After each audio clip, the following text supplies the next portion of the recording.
Hello, Brave family, and welcome to BraveTV. I'm Jen Marshall. I'm the executive director of This Is My Brave, and this week's episode is a special episode in honor of Mother's Day. And we're going to be talking about maternal mental health. So thank you for being here. We really appreciate it.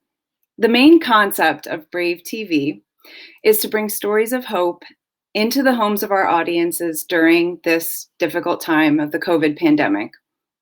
Each week, we will be featuring different topics that our own Brave alumni can speak to and lend their expertise on. This gives our alumni a chance to share their stories on another platform, talk about their journey with This Is My Brave, and offer support and resources to viewers who may be having similar struggles, especially during such a high-stress time. So again, this week's theme is maternal mental health in honor of Mother's Day. We recognize that mothers come in many different forms, whether you're a mom-to-be, a rainbow baby mom, a stepmom, a bereaved mother, an IVF warrior, or whatever else motherhood looks like to you. We want you to know that despite your Mother's Day celebrations looking a little different this year, we see you, we hear you, and your story could save a life. That's why we're here. We want you to hear our alumni. We have 3 beautiful women to join and tell their stories again. And they'll share from their experience from our Brave stage and also how they're doing today. So without further ado, I'm going to bring on our first guest, Heather Coleman. And here comes Heather.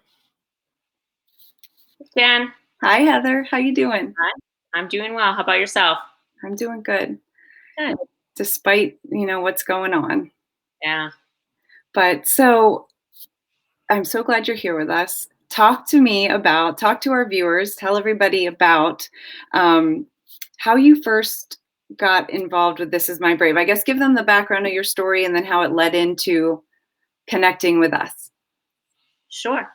So again, I'm Heather Coleman. I'm living in Crofton, Maryland. I grew up in Vermont. I am the mother of 2 children. My son is 14, just finishing up 8th grade, and my daughter is about to turn 12, finishing up 6th grade.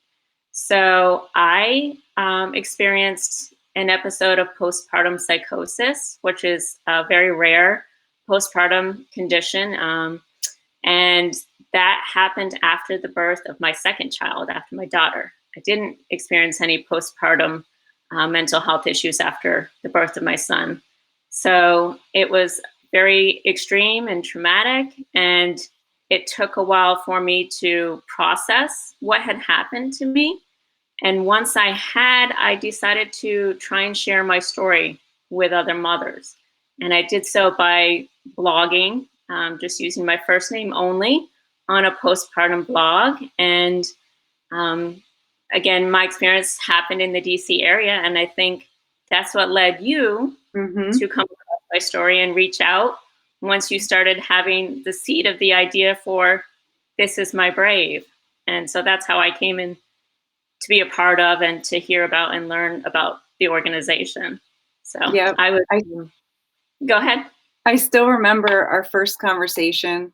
I was in the other bedroom and I still remember just the intense connection I felt with you to be able to speak with another mom who had gone through something as traumatic as postpartum psychosis, and how just I was so appreciative of you being open and putting your story out there, because it made me feel so much less alone.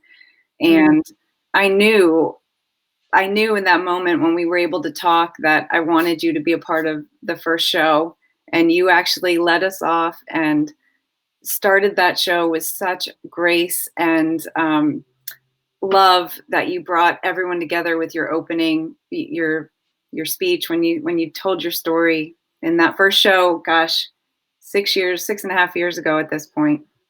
Yeah, that's amazing. How far you have come. How many other storytellers have been able to step onto stages and share their stories and experiences. It's just, um, you know, not the type of connection I would wish on anybody, but I'm so grateful that we all have each other Mhm. and are able to share our stories and help others and try and erase the stigma around mental illness. Can you describe for everyone what it felt like that day when you were on the stage sharing? Because your story, it was very unique. I mean, not many people have gone through that experience that day that you did, and it's a little shocking, but it's also, so brave. It was so brave of you to stand up there and talk about it. Would you share a little? And we're going to share the link to your performance piece. So if anyone wants to go back and watch, we'd really encourage you to do that. Okay. So, like I said, I had started to share my story as I, was able to kind of the pain and trauma of it had kind of passed. It'd been a few years, and I was sort of getting back to a new normal in recovery from the experience and learning what I needed to do to take better care of myself. And so I sort of shared the story in some audiences that was about asking for and receiving help, which I think is very important, Hmm. especially when there is so much stigma around mental illness. Obviously, my situation was a very, as you said, extreme, traumatic. The numbers are really low for women that experience. It's like One in a postpartum psychosis, thousand, right? right? And then as far as media goes and sharing of the stories, it's typically some of the worst case scenarios get publicized, Right. unfortunately. You don't hear women speaking about recovering from postpartum psychosis, continuing to be in their children's lives, to have different elements, whether they're working, they're stay at home, Mhm. in relationships, just the overall, all of the different situations that women who have recovered are in, to see that side of it. And that's what I Mhm. wanted to convey. Mhm. And also that, some of the extreme mental illnesses that might be discussed on the stage that day, that you don't have, there's no one face to what that looks like. No. Could be a friend, a coworker, a family member.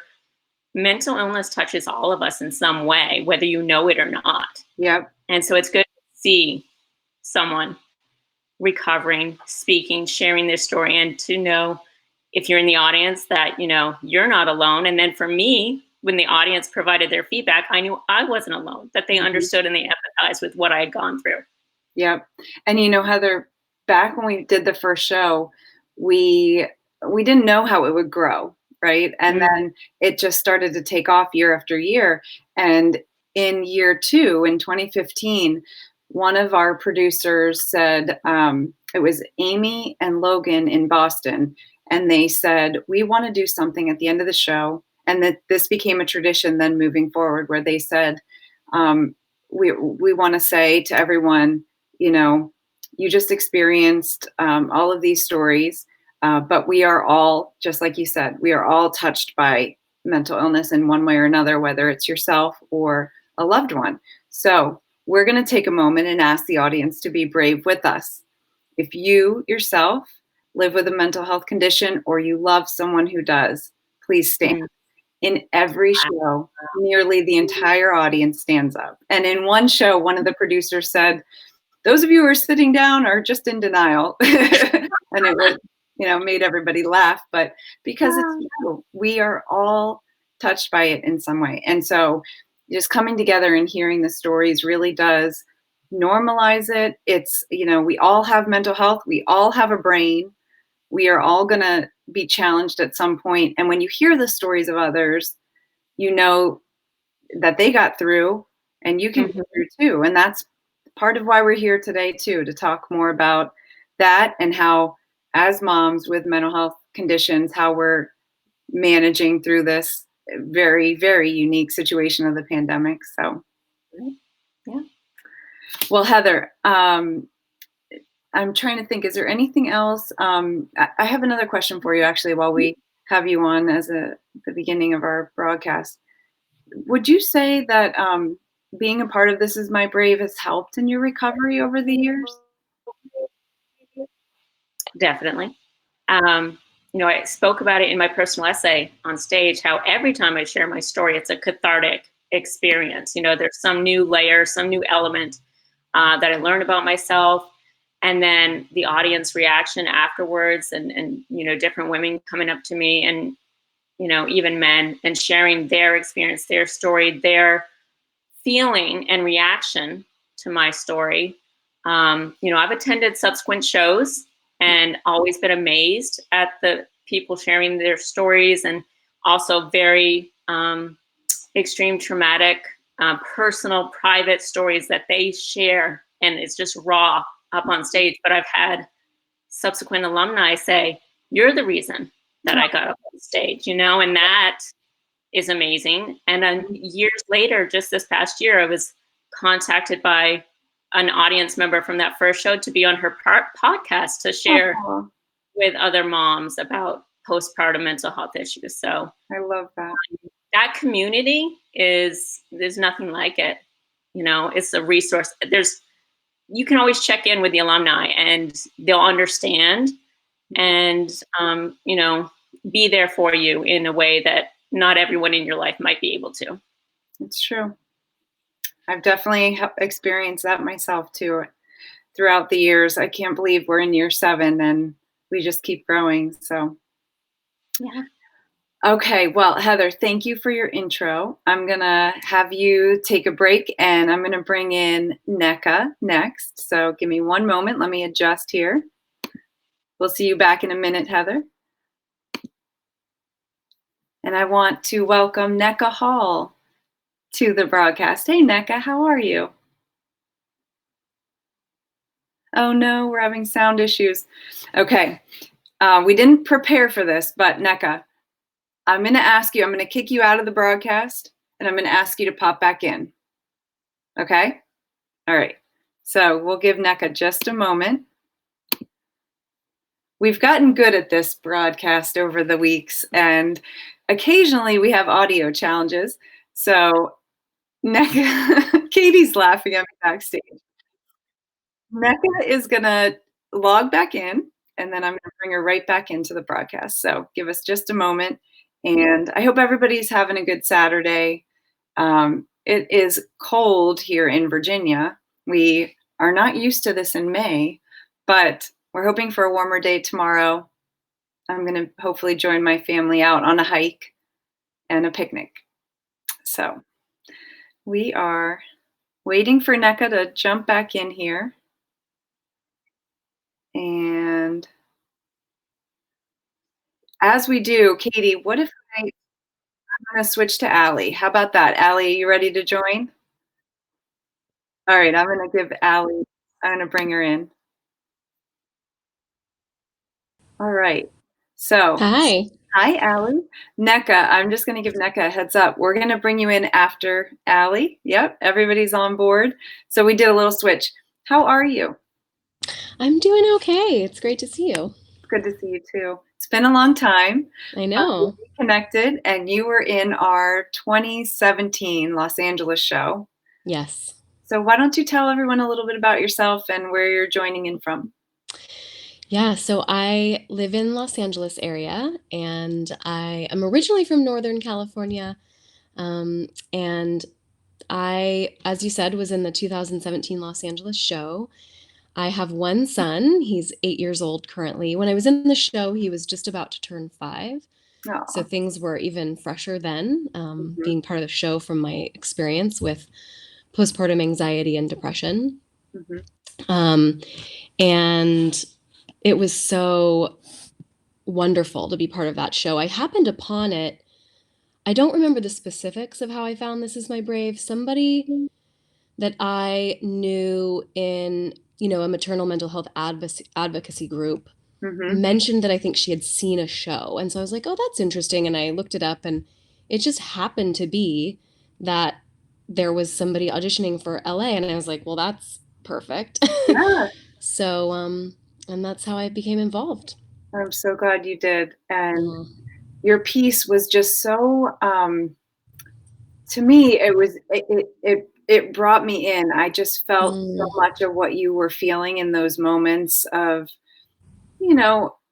the postpartum period is just so challenging to begin with, and then Anyway, right.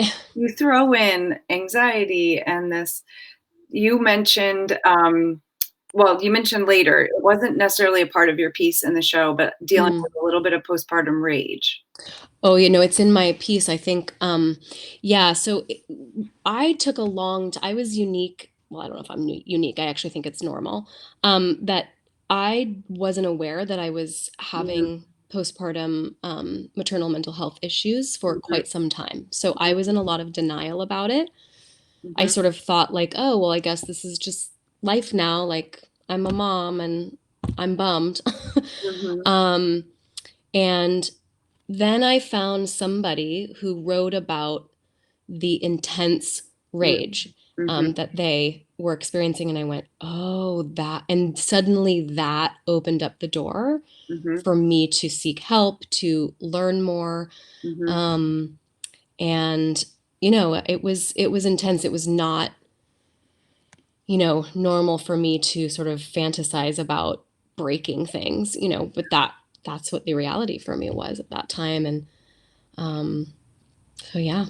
Yeah, it's tough. It's when you're preparing to have, I think your first, you're preparing Mm, for, "Oh, this is gonna be perfect, and we're gonna have these, lazy afternoons, and we're gonna nap, and we're gonna," and then none right.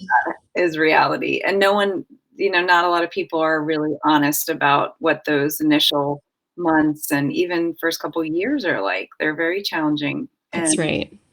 so Yeah. I'm glad you found that story that helped you then reach out. Yeah. Yeah. It was helpful. I mean, I think for me, storytelling is imperative. That's why I love This Is My Brave, is because it's easy to read, kind of technical information about Mhm, mental health.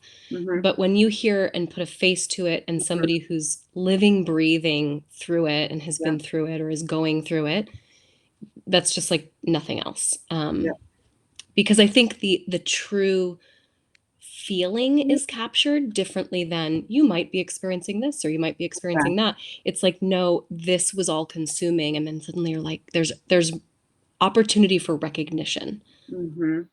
To be Hmm. heard, yes, exactly. Right. Yeah, I always say often that until we put our names and faces on our stories, we're never gonna get rid of the stigma. We gotta talk about it Right. openly, and then it becomes, "Oh, you went through that too? Oh," Hmm. and thank you for being open. I guess I'm trying to think what else. Where were you in your recovery when you took the stage with This Is My Brave? Yeah, I mean, so the kind of as I said, my son was just about to turn 5 when I took the Mhm, stage. And I had not really started to recover until about 18 months in. mm, That's when kind of the day-to-day experience and all-consuming mhm, feelings started to, lift. But mhm, I was definitely still in the process of, um, forgiving myself mhm. and grieving what I had imagined it Yeah, could be or should be.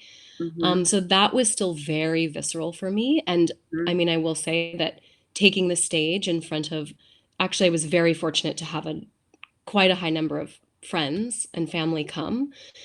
So that was really healing. And then just in front of strangers, and I did have a couple of people who I didn't know come up after and mhm, say, "I'm so glad that you talked about postpartum mm, depression in particular," mm, because it's something that, um, as you said, just has a really strong stigma. yeah. Yeah. And what you said is so true about, forgiving yourself, and I remember Yeah. I put so much pressure on myself that I had to be a breastfeeding mom, and that was the only way I should feed my child, my first, and it took a lot of time to let that guilt go of I'm Yes. not providing the best for him, and he turned out just fine, and then Right. second pregnancy, I said, "I'm not gonna put that pressure, and it'll be just fine," and it was. So, Yeah. it was a completely different postpartum experience when you Right. know ahead of time, "Well, we're gonna prepare, we're gonna Oh, bond." I'm sure. Yeah. Yeah. Well, and then I had, my birth did not go as I had desired, which Mm, is not uncommon, but for mhm, whatever reason that really impacted me. mm, And so in that, process of forgiveness mhm. was not only forgiving myself for, frankly feeling devastated, Yeah. but also forgiving my body for Mm, not doing what I wanted it to do, and exactly.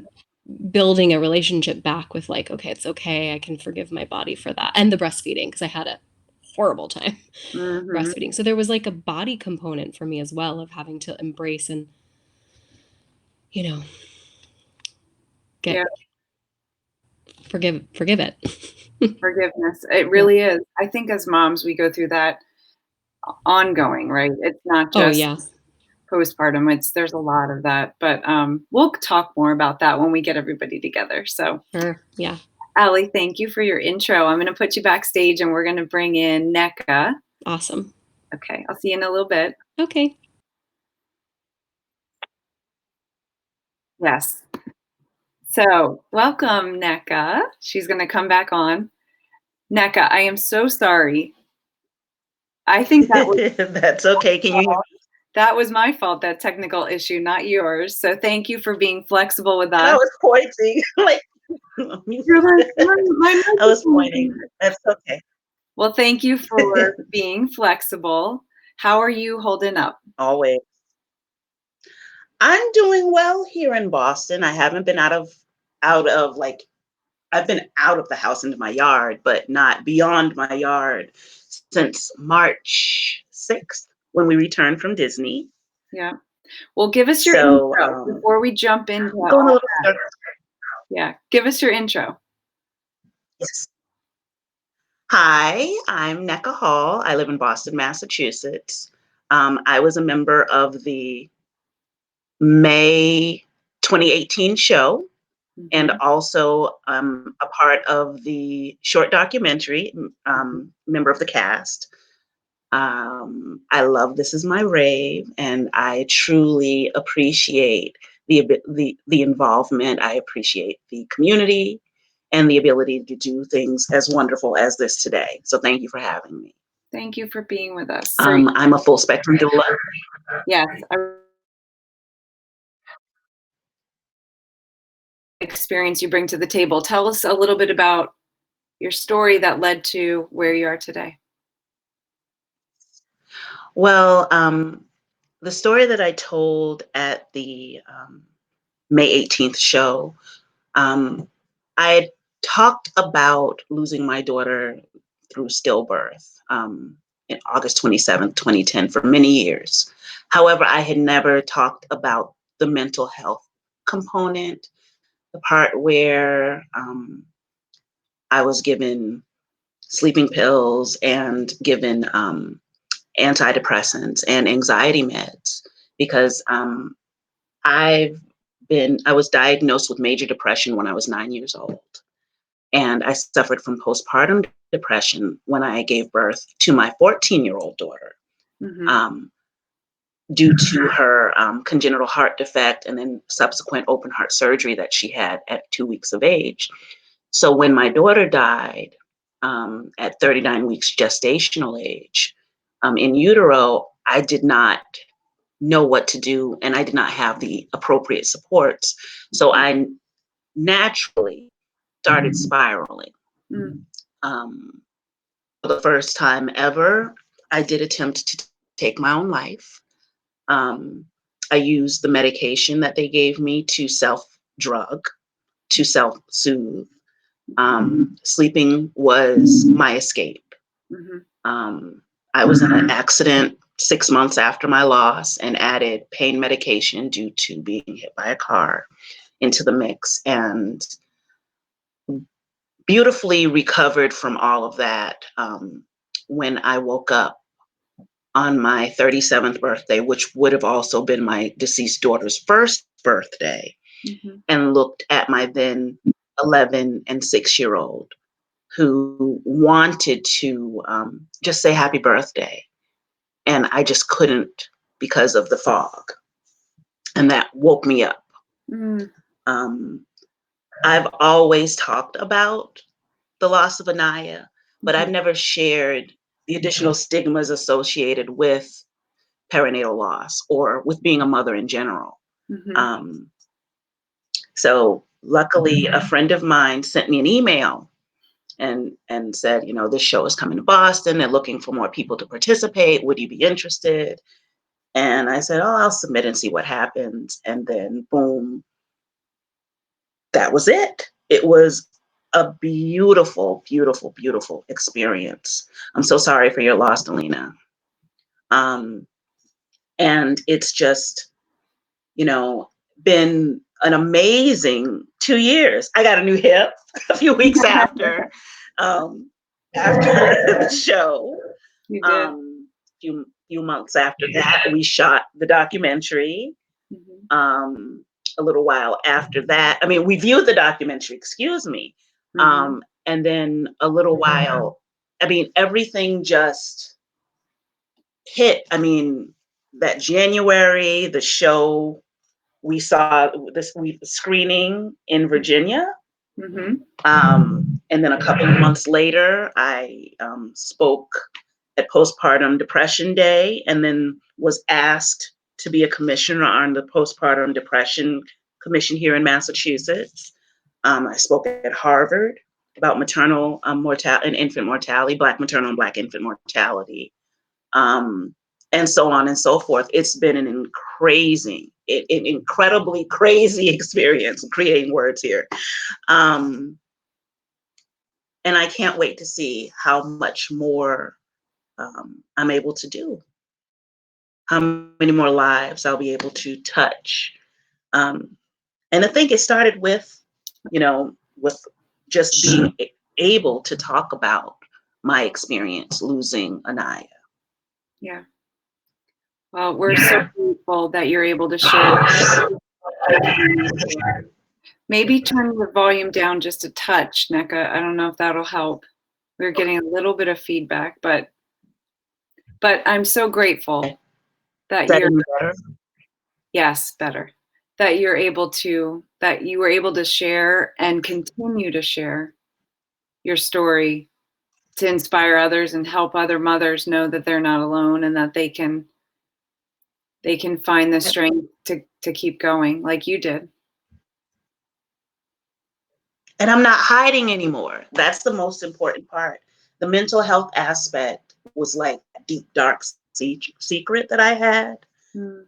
And here I am. I'm still climbing higher. I'm still here, you know, in spite of what's going on in the outside world. I'm happy. I'm healthy. Mm-hmm. Yes, I do have my dark days, but I am able to cope a lot better now because I don't have to hide. I love that. And I feel like for me too, when I told my story the first time in the show in 2014, it felt like a physical weight was lifted off my shoulders. I don't know if you felt the same Yes, as you told your story. I remember you shed completely. tears, you know, and you were able to also smile during your performance when you shared in the show. And Oh, of I'm course. touched to hear that it's had such an impact. Well, now we get to the fun part. I'm going to bring everybody in. So bear with me. I'm going to push you backstage, Nneka, for a moment and then bring everybody back in and we'll have our names on there. So give me 1 second here. Technical transition here. Let's put our overlay on. I haven't learned how to do this part quickly, so let's bring everybody back in.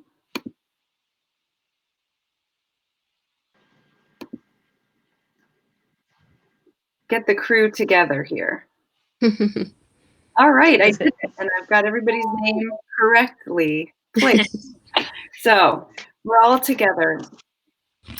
I have to start with expressing my condolences to Heather on the loss of your father recently, and so sorry about this loss that your family has to go through during this difficult time. Can you speak a little bit about what it's been like? Sure. Thank you, Jen. for that. It's been hard. I mean, obviously, loss of a family member or loved one is always difficult, but I think it's exacerbated by the conditions of our situation right now of not being able to travel. Some families aren't able to have funeral services, not be there with family members in the hospital.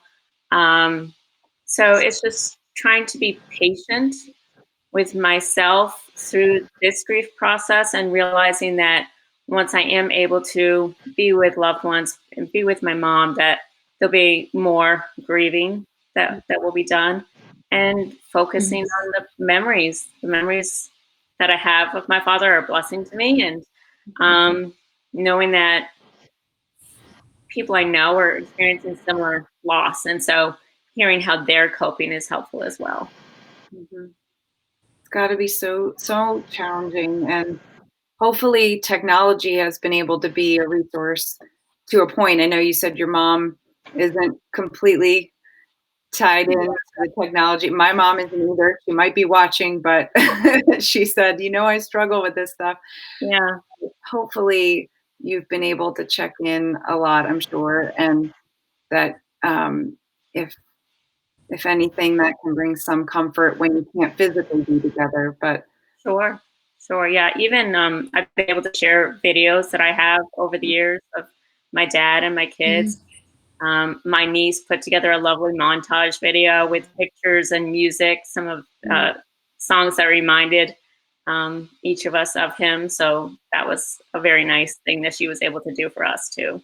yeah, I think we're all trying to do our best and stay connected during this very unique situation. And this is one way that This Is My Brave is trying to reach out to get these stories out to our community and to the public too, about how we're coping with our mental health challenges, and we're also having to adjust to this new normal that we're in. And we were chatting a little bit before we came on live about how, as a mom, we tend to juggle a lot to begin with, and then throw in homeschooling and, working from home or job hunting. I know, Heather, you're on the hunt right now, and that's a full-time job in and of itself. So how who wants to jump in first with like what it's been like, and how anything you found that's been helping? I can do that. As I said, my son is 8, so he's in second grade, and he goes to a public school, and so they were not at all prepared. I mean, no school was prepared, but it was really unprepared. Mm, And it took actually several weeks for them to even begin some distance learning, and so suddenly, my partner was working from home, I'm working from home, here's my son, and, all of us trying to just figure out how to put some kind of structure around the process. And so, of course, in the beginning, I, like wrote down from this time to this time, we're going to be doing this. And I mean, I'm just going to be really honest and say that completely fell apart after, a week and 2 days. And I really had to just like soften around needing to control it. So that was like a big process for me of like, this is not something I'm going to be able to control very easily. And so just, doing my best with my anxiety to just live moment to moment and make sure I take a shower. Yep. I have to say too, I agree, Allie, and I was the same way.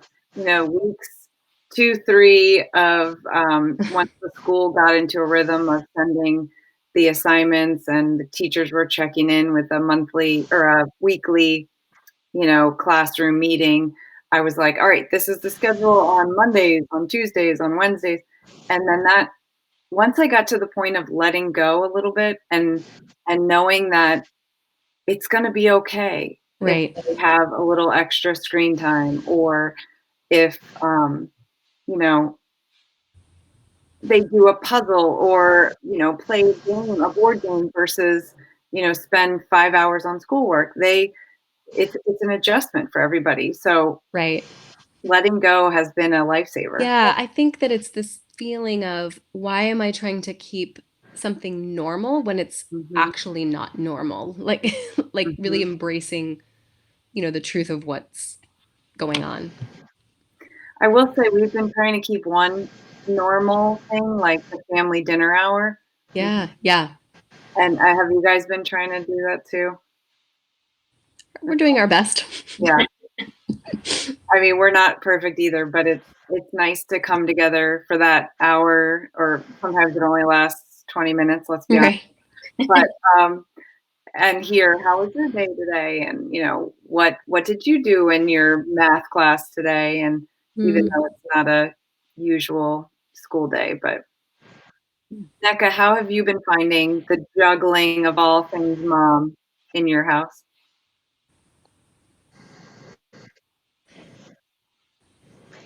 Well, it's been different. I mean, Mm. I've been enjoying my children. Mm. I, I have one in college who's 19, but he's also an EMT. So it took a little soul searching for me to be okay with everything, with him being out there on the front line, testing people regularly, and then coming home, and then transitioning from EMT to college student to do his Mm. physics homework or biology or whatever. And then there's the high schooler who is like, she only comes to me if she can't figure something out. And 9 times out of 10, I say, go ask your brother anyway. I don't remember that stuff. And then there's the 5-year-old. We've been spending a lot of time in our backyard. Mm. So I'm thoroughly enjoying the idea of gardening. I'm Mhm. not saying that it's actually going to work out for me, but I'm enjoying the entire idea of planting seeds and possibly, having vegetables and fruits pop That's out and sweet. herbs pop out afterwards. We'll see. Ask me in a few months. But I'm really enjoying this time with my babies because my son will be 20 in August. Wow. And I know anytime now he's going to just fly the coop. So anytime that I can get with the three of them playing Monopoly, and as I said earlier, Monopoly for millennials, guys, that is Mhm. hilarious. Um, just anything that I can do with them is truly a gift Mhm. at this point. No boo boos, no hospital visits, Mhm. um, just a lot of laughter. We're here with my 93-year-old grandmother. My Mhm. aunt is here and she's in her 60s. My aunt's son, who's 35, and then myself and my 3 children. So Mhm. it's a full home, Good. Yeah. quite full. That's why I'm hiding in my son's room since he's working today. That's good. I love all that. I love that to hear that you're getting out, and I feel like I'm not getting outside enough, but when the weather starts to get warmer out here, I will definitely be getting out. I moved my desk in front of a window, so I've got this vitamin D coming in at least, but Mhm. um, I'm curious to know, this wasn't on our list of questions, but I'm going to throw out a question to you all. Have you started talking? I know because Nneka, you've got your 5-year-old, and Allie with your son being 8, and Heather's are a little older, but have you started talking to your kids about mental illness, about mental health, Mm. and why it's important we take care of our brains and how we do that? Hmm. Does anyone, Heather, do you want to start on that? Have you? It's a must. Yes. I think that's started to come up more the last couple of years. Like I said, my kids are 14 and almost 12. Um, there were some times where I did, climb out of the darkness walk. My Mhm. kids came for that, but they didn't really understand what it was Right. for. Just that we were participating in something with other moms and kids and things like that. But more recently, I kind of just talk about it very plainly. Like I take my medicine at night. My son sees me taking it. I say, he asks, "What's that?" I say, "It's for this condition." They know that I just had a telehealth call with my psychiatrist, Mhm. and things like that. Or if things come up in TV shows about mental illness or mental hospitals, you know, my son used the term asylum, say, well, mental Mm. hospital, and just like a regular hospital for mental health versus physical health. And so it's starting to weave its way into the conversation in a very normal fashion. And then as far as emotions, if I'm irritated and my patience is thin because of everything that is going on right now, I take a minute to step back and go to my room, and then I apologize, Mhm. or because of this, because I'm feeling overwhelmed, or, it's hard to figure out how to do this or whatever. And so they understand it's okay, but then you got to work through it Mm-hmm. and come back and, figure out the way forward. I think it's so important, and I think that it's so good that us moms, especially who have maybe gone through these different mental health challenges, whether postpartum or a more ongoing, like a bipolar disorder condition like me, but that we talk about it with them and talk about how our emotions are going to change, and it's okay to go through varying emotions in one day, and to talk about it and to understand it better. I talked to mine about meditation, and so we tried, Mhm. because they had some anxiety over what we were all thrown into with COVID, and so we started doing these short meditations before bed using Insight Timer, and you can sort by different, you know, topics, and it's great, and it's a free app, so Mm. teaching them that taking care of our brain is stuff like getting good sleep and Yeah. getting exercise and eating healthy and taking breaks from our screens, and then trying to model that Yeah. as much as we can, but I also because I've definitely been on a little roller coaster ride during this time, and I have made the choice to let my son see what's really going on. So if I am crying, like I don't hide it away from him, so yeah. that just the natural day-to-day ride of our emotions is Mhm. something that he starts to feel comfortable with. And I actually wanted to offer a little tip around that I learned from someone else, Mhm. which is that I actually learned that letting him know that it's my emotion and it's not his, and Mhm. that he doesn't have to hold it or carry it or take it on. And I Mhm. say it every time, and now he's like, okay, but I say it every time because then, he doesn't feel like he has to, care for me. So I just wanted to offer that out there because That's great. it feels good to um, keep it separate while also letting him know that it's normal to have Mhm. feelings. Mm-hmm. Hmm. I agree. Alina commented that she's spoken to her son about breathing and yoga and mindfulness and gratitude, Awesome. and he's only 5, and I think it's so good to start that early. Hmm. I mean, the earlier they start hearing about um, these things that we can practice at home that are free and easy, the breathing and you know, yeah, I don't know. Nneka, what do you think about talking to the kids about all this? I've been watching mine like a hawk since they were born for just signs. Mhm, Um, and I've talked to them, I've given them the option to talk to someone if they need to, the mhm, older two. And since the little one's been here, we've been doing the mindfulness and the breathing, and we meditate at night before going to bed because she has a Mm. hard time transitioning from her daily activities and realizing that she has to go to bed, especially during these times now. Hey, Jason. mhm, Um, so it's just one of those things that I just watch them for cues to see if mhm. something's off. And we talk about everything. I mean, I have pretty much no secrets from my children. They can ask me anything, That's and nice. I'm open and honest with them because that's the kind of relationship I chose to have with them, no matter how difficult. Mhm, Um, I've found myself biting my lip, or wanting to beat my head against the wall for having that type of relationship based on some of the questions that I've gotten. mhm. But I've found that there are no surprises when you're open and honest with your children.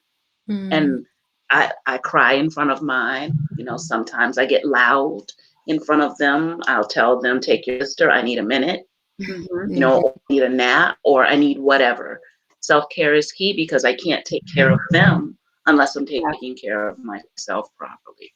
that is And hopefully they'll learn that by watching me care for myself. And that's the way that they'll grow into adulthood. that is such One, good he's an advice. adult now. You know, he'll tell me, you know what, Mom? Yeah. So it works. Mhm. I agree. What's everybody's Mother's Day wish this year? Hmm. Oh, goodness. Think 15 about it. minutes of tub time by myself. There you go. That uninterrupted, rather. I would Yeah. have to agree with you, Nneka.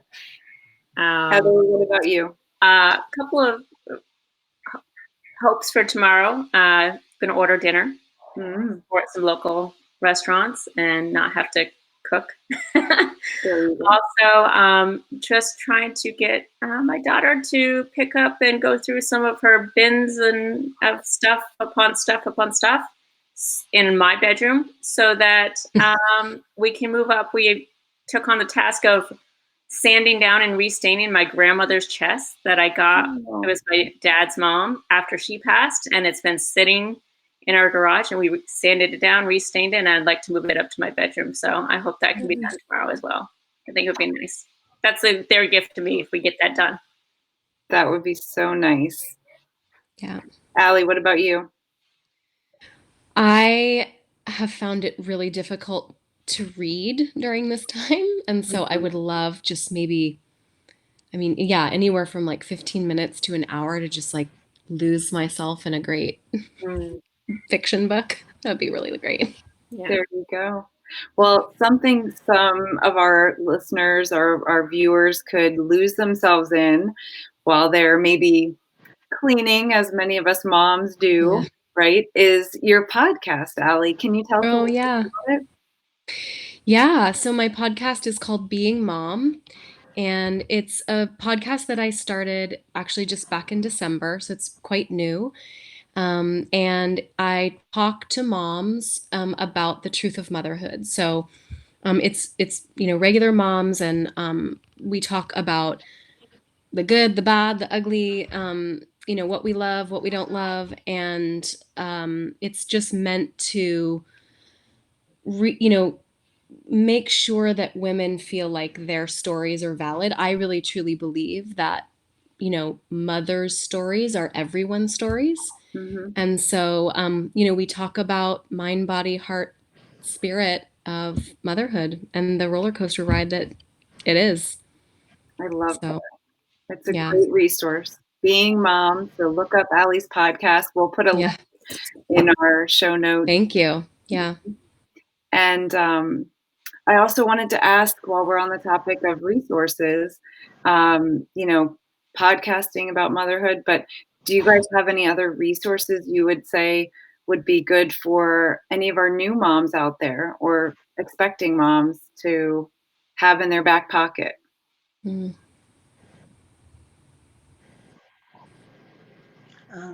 For breastfeeding, definitely Vital Village. They Okay. have weekly online, sometimes daily, depending on who's doing it, online breastfeeding support groups.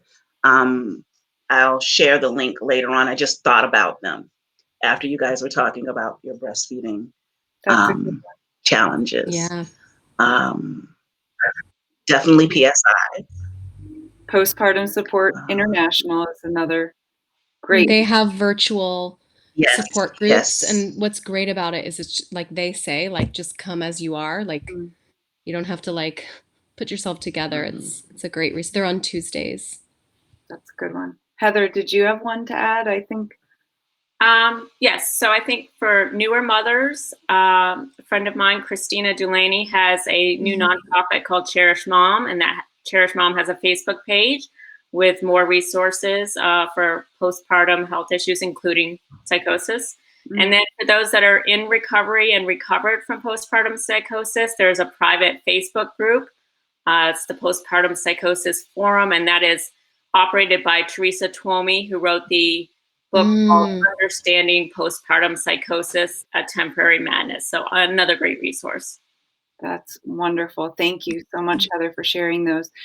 One book that really helped me, I just related so much to it because it sounded a lot like my story. I don't know if you guys have read My Lovely Wife in the Psych Ward, but that was read by a guy named Mark Lukács, and he had shared his story on The Moth during one of their storytelling shows. And my friend, one of my closest friends, was walking to work one day listening to The Moth, and she said it was just, flooding tears as she heard the story because she remembered it was similar to mine, and she sent it to me. And of course, I just loved how he shared. I mean, it was from the caretaker's perspective, so there aren't a lot of books out there from the caretaker's side, and they go through so much when they help us through. I just felt like I better understood what my husband went through when I got sick, and so that's a good nonfiction about these issues, and they're doing really well today. They have two kids now, and so. That's awesome.